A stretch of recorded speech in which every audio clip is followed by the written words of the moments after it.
many Algonquin tribes, such as the Passamaquoddy of Maine, the great Glooscap was first man, cultural hero, demiurge, trickster, and god. Glooscap, having conquered the Kiwaku, a race of giants and magicians, and the Medecolin, who were cunning sorcerers, and the Pamola, a wicked spirit of the night, besides hosts of fiends, goblins, cannibals, and witches, felt himself great indeed, and boasted to a woman that there was nothing left for him to subdue. But the woman laughed and said, "Are you quite sure, master? There is still one who remains unconquered, and nothing can overcome him."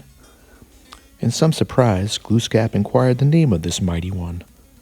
"He is called Wasis," replied the woman, "but I strongly advise you to have no dealings with him." Wasis was only a baby, who sat on the floor sucking a piece of maple sugar and crooning a little song to himself. Now Glooscap had never married and was ignorant of how children were managed.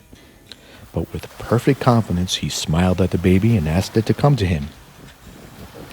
The baby smiled back, but never moved, whereupon Glooscap imitated a beautiful bird song. Wasis, however, paid no attention and went on sucking his maple sugar.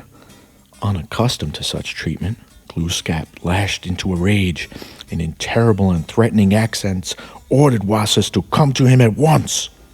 But Wasis burst into dire howls, which quite drowned the god's thunderings.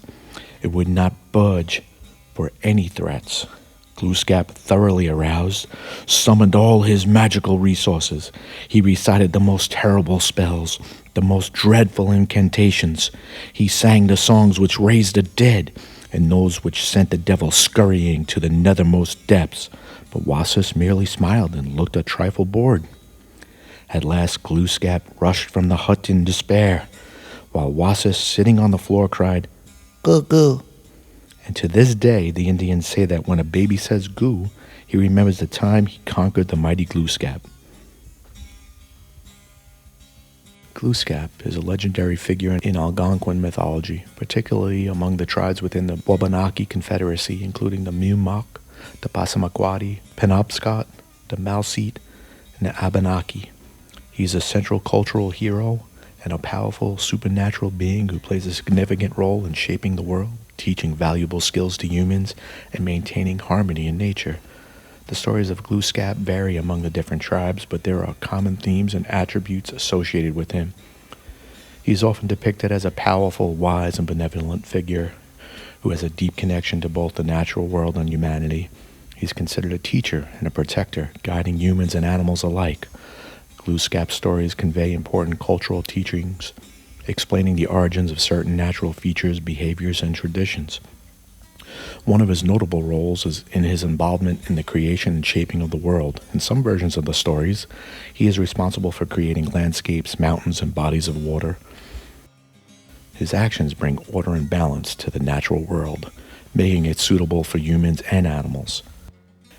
Glooscap is renowned for teaching essential skills to humans, such as hunting, fishing, and survival techniques.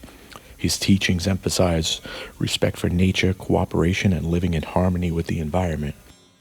His stories also impart moral and ethical lessons, guiding people on how to live in a balanced and respectful way. Like many cultural heroes, Glooscap has traits of a trickster and transformer. He uses his supernatural abilities to outwit adversaries and overcome challenges. His cleverness and resourcefulness are often highlighted in stories when he uses his powers to achieve positive outcomes. He'll have animal allies, each with its own unique qualities and characteristics. These animals assist him in his endeavors and add depth to his stories.